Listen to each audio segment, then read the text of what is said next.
जबलपुर नामक के गांव में मनोहर अपनी पत्नी ममता के साथ रहता था। मनोहर एक ऑटो ड्राइवर था और बहुत शराब पीता था, जिसके कारण घर में कुछ पैसे नहीं बचते थे और उनकी आर्थिक स्थिति बहुत खराब रहती थी। एक दिन मनोहर शराब पीकर आया। ए जी, आप इतना क्यों पीते हो? नहीं पियोगे तो हम कितने सुख से रहते।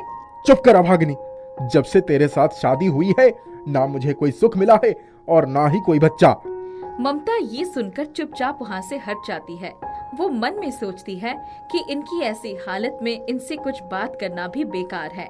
अगले दिन इनसे बात करूंगी।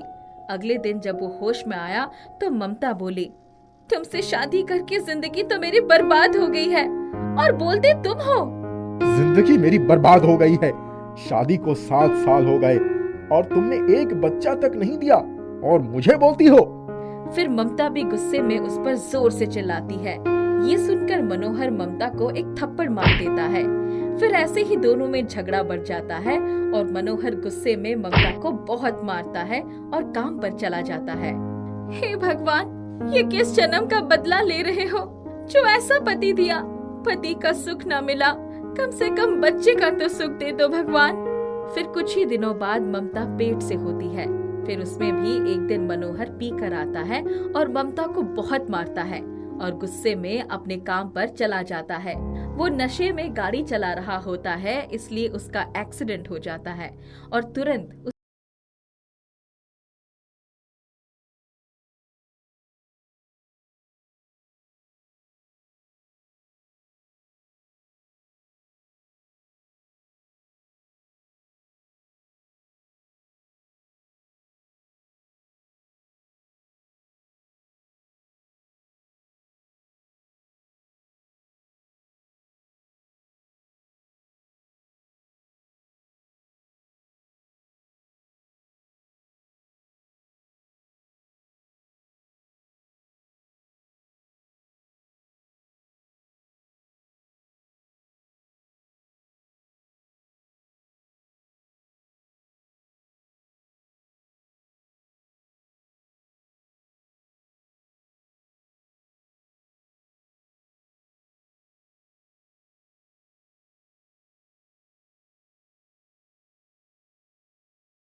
सामान आ गया।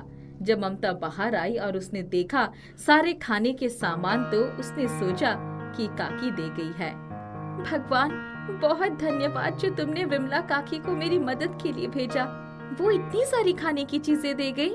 ममता उस फ्रॉक का जादू नहीं समझ पाई और फिर सुखी को खाना खिलाकर वो फ्रॉक को बक्से में रख देती है। विमला अगले दिन उसके घर आई तो, काकी, बहुत धन्यवाद आपको जो आपने इतनी मदद की और खाने का सामान भेजा। नहीं ममता, मैंने तो कोई खाने का सामान नहीं भेजा। क्यों मजाक कर रही हो? क्या आपके नाम पर भगवान ने भिजवाया है? हो सकता है ममता। फिर कुछ दिन बीतते हैं। ममता लोगों के घरों में झाड़ू बर्तन करके बेटी को पाल रही थी। कुछ सालों बाद सुखी 5 साल की हो जाती है। एक दिन आसपास के घरों के बच्चों को देखकर एक रात खाने के समय सुखी कहती है, माँ, तुमने मेरा नाम सुखी क्यों रखा है? हमने तो कोई सुख के दिन नहीं देखे। हाँ बेटी, मैंने आज तक कोई सुख नहीं देखा और ना ही तुझे सुख दे पाई हूँ। लेकिन काकी माँ ने कहा था कि हम अच्छे दिन जरूर देखेंगे, इसलिए उन्होंने ही ये नाम रखा था। फिर सही पोषण ना मिल पाने के कारण एक दिन सुखी की तबीयत खराब हो जाती है और वो बेड से लग जाती है। तब उसकी अंधी माँ उसको कुछ बात समझाकर दवा लाने के लिए जाती है। तभी उसके रास्ते में एक्सीडेंट हो जाता है और वो मर जाती है। फिर बहुत देर हो जाने पर सुखी खोजते खोजते बाजार जाती है और अपनी माँ की लाश को सड़क पर देखकर बहुत रोती है। माँ, तुम चली गई। तुम तो कहती थी हमारे सुख के दिन आएंगे और तुम मुझे ही दुखी करके चली गई। सुखी फिर रोते रोते अपने घर जाती है। घर में अपनी माँ को याद करके वो सामान देखने लगती है जिसे बेचकर वो कुछ खा पी सके। तभी उसे वो फ्रॉक दिखती है। वो उसे लेकर बाजार निकल जाती है। बाजार में राखियों की लगी दुकानें देखकर वो सोचती है कि काश मेरे पास भी राखियां होती जिसे बेचकर मैं कुछ पैसे कमाती। तभी उसे एक बूढ़ा व्यक्ति राखियों से भरी टोकरी उसको लाकर देता है। बेटी, यह लो मेरी राखियों की टोकरी। इसे बेचकर तुम पैसे कमाओगी, क्योंकि मैं बूढ़ा हो गया हूँ, ज्यादा घूम नहीं पा रहा हूँ। हाँ बाबा, मैं जरूर करूँगी। आप यहाँ बैठो। सुखी अपनी राखी की टोकरी पूरे बाजार में घूम घूम कर अच्छे दामों में राखियां बेचकर पैसे कमा कर आती है। तो वो देखती है कि वो बूढ़े काका वहाँ नहीं है। तो वो सोचने लगती है, लगता है वो बाबा कोई भगवान थे जो मेरी मदद करने के लिए आए थे। फिर वो वहीं बैठकर सुनहरे रंग की फ्रॉक को हाथ में लेकर सोचती है, काश मेरा कोई भाई होता जिससे मैं राखी बांध पाती। तभी वहाँ एक भिखारी के रूप में एक लड़का मुन्नू आया और बोला, ओ बहन, क्या तुम मुझे राखी बांध सकती हो? मेरी कोई बहन नहीं है। हाँ भैया, जरूर मैं तुम्हें राखी बांधूंगी। मेरा भी इस दुनिया में कोई नहीं है। तभी सुखी मुन्नू को बड़े प्यार से राखी बांधती है। फिर उसका प्यार देखकर मुन्नू मन ही मन सोचता है कि मैं अपनी बहन को क्या दूं। उसका उदास चेहरा देख सुखी कहती है, भैया तुम चिंता न करो, मुझे कुछ नहीं चाहिए। मुझे एक भाई मिल गया और अब मुझे कुछ नहीं चाहिए। मुझे तुझको अच्छे कपड़े दिलाने थे। तभी सुखी के हाथ में फ्रॉक देखकर उसे अपने हाथ में ले मुन्नू कहता है, बहन, तुम इतनी छोटी फ्रॉक लेकर क्यों घूम रही हो? मैं तुम्हें ऐसी ही सुंदर फ्रॉक लाकर दूंगा एक दिन। इतना कहना था कि अचानक उसके सामने एक सोने की फ्रॉक आ गई। ये देखकर दोनों भाई बहन चौंक गए और उन्हें अपनी आंखों पर विश्वास नहीं हुआ। फिर मुन्नू बोला, सुखी, ये क्या है? भैया मुझे भी पता नहीं ये क्या हो रहा है। बच्चों तुम लोग घबराओ मत, मैं एक जादुई फ्रॉक हूँ। मुझसे तुम दोनों जो मांगोगे वो सब मिलेगा, लेकिन बस ईमानदारी से। ये सुनकर दोनों भाई बहन बहुत खुश हो जाते हैं और धीरे धीरे दोनों अच्छा खाना, कपड़े और घर मांगकर फिर अच्छी सी नौकरी पाकर मेहनत करने लगते हैं और लोगों की भी मदद कर सुख से रहते हैं। कहते हैं ना, ईमानदारी से रहने वाले लोगों की कभी हार नहीं होती। भगवान भी उसी की मदद करते हैं जो ईमानदारी के रास्ते पर चलता है। इसलिए हमेशा ईमानदार रहना चाहिए। एक गांव में रवि नाम का लड़का रहता था जिसकी उम्र 9 साल थी। रवि के पिताजी कई सालों से बीमार थे। वो बिस्तर से उठ भी नहीं पाते थे। रवि अपने पिताजी की ऐसी हालत की वजह से बहुत दुखी रहता था। हे भगवान, मेरे पिताजी को जल्द से जल्द ठीक कर दो। रवि के पिताजी बीमार होने के बाद भी रवि की सभी जरूरतों को देखा करते थे और उसे पूरी करने की पूरी कोशिश करते थे। कुछ पैसे उन्होंने बचाए थे, उनसे ही वो रवि की देखभाल करते थे और आसपास पड़ोस के लोगों से भी मदद मांग लिया करते थे। इसी तरह उनका घर चल रहा था। एक दिन रवि रोता हुआ अपने पिताजी के पास आता है। क्या हुआ मेरे बच्चे, तो रो क्यों रहा है? पिताजी, मेरी बैग फट गई है। सभी मेरा बहुत मजाक उड़ाते हैं। कृपया आप मुझे नई बैग दिलवा दीजिए। बेटा, अभी मेरे पास इतने पैसे नहीं है जिससे मैं तुम्हें नई बैग दिलवा सकूं। तुम रो मत, मैं बाद में तुम्हें नया बैग दिलवा दूंगा। ये सुन रवि और भी ज्यादा दुखी हो जाता है और बहुत जोर जोर से रोने लगता है। रवि को रोता देख उसके पिताजी कहते हैं, बेटा, तुम्हें बैग चाहिए ना? हाँ पिताजी। ठीक है, मैं तुम्हें बैग देता हूँ। एक काम करो, घर के पीछे जो बंद पड़ा कमरा है जिसमें बेकार का सामान पड़ा है, उसे खोलना। वहाँ तुम्हें एक बोरा दिखेगा। उस बोरे में एक बैग है, तुम उसे ही निकालकर इस्तेमाल कर लो। ठीक है पिताजी, मैं अभी जाता हूँ। रवि तुरंत उस कमरे में आता है और उस बोरे में से बैग निकालता है। वाह, ये तो बहुत ही खूबसूरत है। अब कोई मुझे नहीं चिढ़ा पाएगा। रवि उस बैग को पाकर बहुत खुश होता है। अगले दिन उसी को पहनकर स्कूल आता है और सभी को वो बैग दिखाता है। जब रवि सभी को अपनी बैग दिखा रहा था, तभी एक लड़का बोलता है, अरे रवि, ये बैग लेकर क्या करेगा तू? पहले सारी किताबें और कॉपियां तो खरीद ले। आधी आधी किताब और कॉपियां लेकर स्कूल आता है और हमें नई बैग दिखा रहा है। रवि ये सुन दुखी हो जाता है और वहाँ से चला जाता है। स्कूल खत्म होने के बाद वो घर नहीं जाता है और एक पेड़ के नीचे अकेले आकर बैठ जाता है। सभी सही तो कह रहे थे। मेरे पास तो पूरी किताब और कॉपियां भी नहीं है। बस ये बैग लेकर क्या करूंगा? पिताजी से बोलूंगा तो वो फिर से यही कह देंगे, उनके पास इतने पैसे नहीं है। इतना कहकर रवि बैग खोलकर अपनी किताबें और कॉपियां देखने लगता है। तभी वो देखता है उसके बैग में पहले से ज्यादा किताब और कॉपियां दिख रही है। रवि एक एक करके सभी को निकालने लगता है। वाह, मेरे पास तो सारी किताब और कॉपियां आ गई। क्या बात है! जरूर ये सब पिताजी का कमाल ही है। वो मुझे दुखी नहीं देख सकते। रवि घर आता है और बैग को एक और रख देता है। शाम के वक्त वो स्कूल में दी गई होमवर्क बना रहा था। तभी उसे भूख लग जाती है। बड़ी जोर से भूख लगी है। कुछ खाने को भी नहीं है घर पर। इतना सोचकर रवि बैग से दूसरी किताब निकालता है। तभी बैग में कुछ केले दिखते हैं। वो केले निकालकर खा लेता है और अपने पिताजी की ओर देखता है। उसके पिताजी गहरी नींद में सो रहे थे। पिताजी को मेरी कितनी फिक्र है। जो भी चाहता हूँ वो इस बैग में मंगवा देते हैं।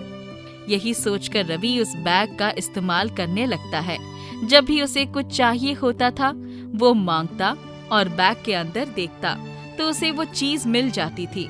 धीरे धीरे रवि बड़ा होने लगता है और अब उसने अपनी स्कूल की पढ़ाई पूरी कर ली थी। अब उसके कॉलेज जाने का समय आ गया था। रवि सोचता है, इतने सालों से इसी बैग का इस्तेमाल कर रहा हूँ। अब तो मैं कॉलेज में जाने वाला हूँ। ऐसे बच्चों वाली बैग लेकर मैं नहीं जा सकता। आज ही पिताजी से कहता हूँ नई बैग के लिए। रवि के पिताजी इतने सालों में और भी ज्यादा कमजोर और बुजुर्ग हो गए थे।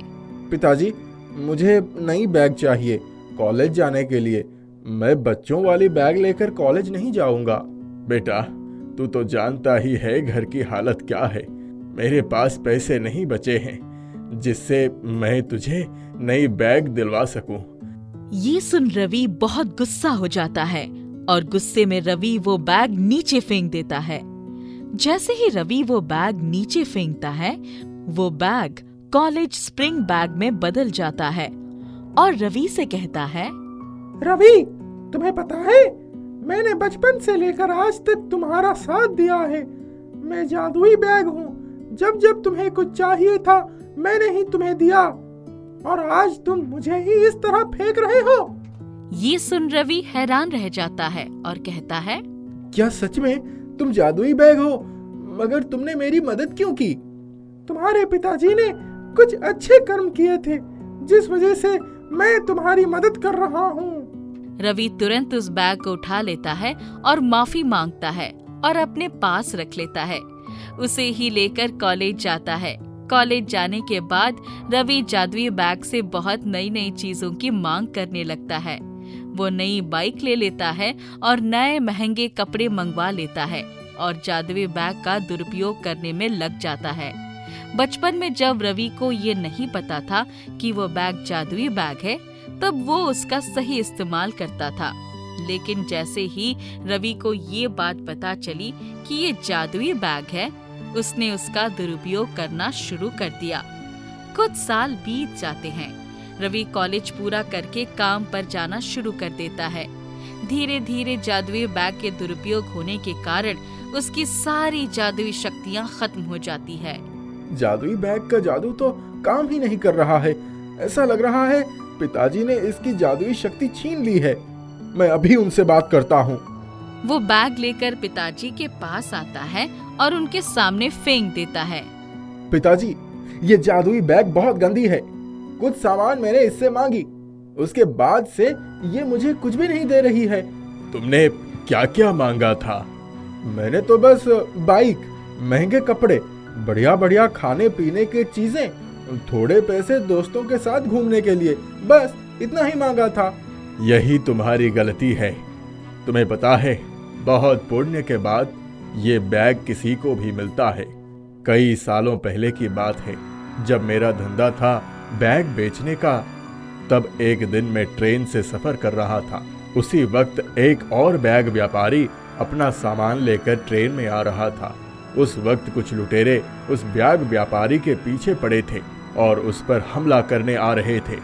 मैं उस व्यापारी को बचाने के लिए आगे बढ़ा और उनसे मेरी हाथापाई भी हुई। फिर क्या हुआ पिताजी?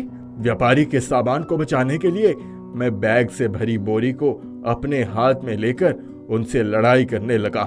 तभी पता नहीं कब मेरा पैर फिसल गया और मैं बोरी के साथ चलती ट्रेन से नीचे गिरने लगा। उसी वक्त जादुई बैग ने मेरी जान बचाई थी। मुझे ऐसा लग रहा था जैसे बोरी में कोई ना कोई जादुई शक्ति तो है जो मेरी मदद कर रही है। मगर पिताजी, इसकी जादुई शक्ति कहाँ चली गई? आज तक जादुई बैग ने मेरी बहुत मदद की है। अगर मैं चाहता तो मैं भी जादुई बैग की मदद से सब कुछ वापस पा सकता था। मैं भी अपना डूबा हुआ बैग का धंधा वापस शुरू कर सकता था, लेकिन मैंने लालच नहीं की और जितना आवश्यकता हुआ उतना ही मांगा। मगर तुमने उसका दुरुपयोग किया, इसी वजह से इसके सभी जादुई शक्तियां खत्म हो गई। रवि बहुत अफसोस करता है। ये मैंने क्या कर दिया? आज मेरी वजह से मैंने जादुई बैग को खो दिया।